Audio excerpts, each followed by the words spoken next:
tumekutana hapa ili kupata mawazo ya kila mmoja kutoka maeneo mbalimbali, kwa sababu tunaishi na wananchi mbalimbali kwenye maeneo ambayo tunatoka, ili kuona je, kuna changamoto gani. Kumekuwepo na mazungumzo mengi au habari mbalimbali kwenye mitandao kwamba watu wasitoke kwa ajili ya kwenda kupiga kura. Sasa sisi jeshi la polisi tumesema hapana.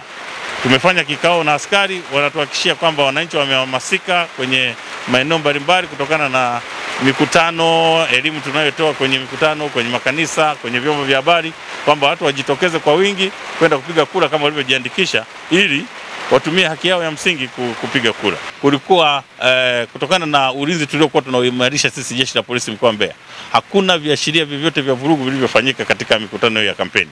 Hilo nalo ni jambo la kushukuru sana askari, ndio maana nikasema leo tuweze kuwashukuru askari kwa namna hiyo, jinsi ambavyo wamesimamia kampeni. Na sasa tunaenda kuhitimisha kampeni tarehe 28, ambapo sasa kila mgombea atahitimisha kwa nafasi yake kila maeneo, na kwenyewe tutaenda kuhakikisha kwamba tunasimamia hizo kampeni za mwisho kabisa, ili tuingie kwenye siku ya kupiga kura. Au kupiga kura sio vurugu na wala sio sehemu ya kufanya mambo ya uvunjifu wa amani. Tunaamini kabisa kwamba kwa jinsi ambavyo tumetoa elimu na kwa jinsi ambavyo tumewaelimisha wananchi kutokuingia kwenye vurugu, na kwa jinsi ambavyo tumemwambia watu waachane na matamko au matamshi ambayo yanatolewa kwenye vyombo vya habari kutishia kwamba watu msitoke, msiende kuchagua, mtafanywa 1 2 3, yale matendo yote ya kiuhalifu, sisi jeshi la polisi tumejipanga kuyakabili kabla hayajatokea, ili wananchi wasiweze kudhurika au kupata tatizo lolote kwa kipindi hiki cha kuelekea kupiga kura. Na send my heart to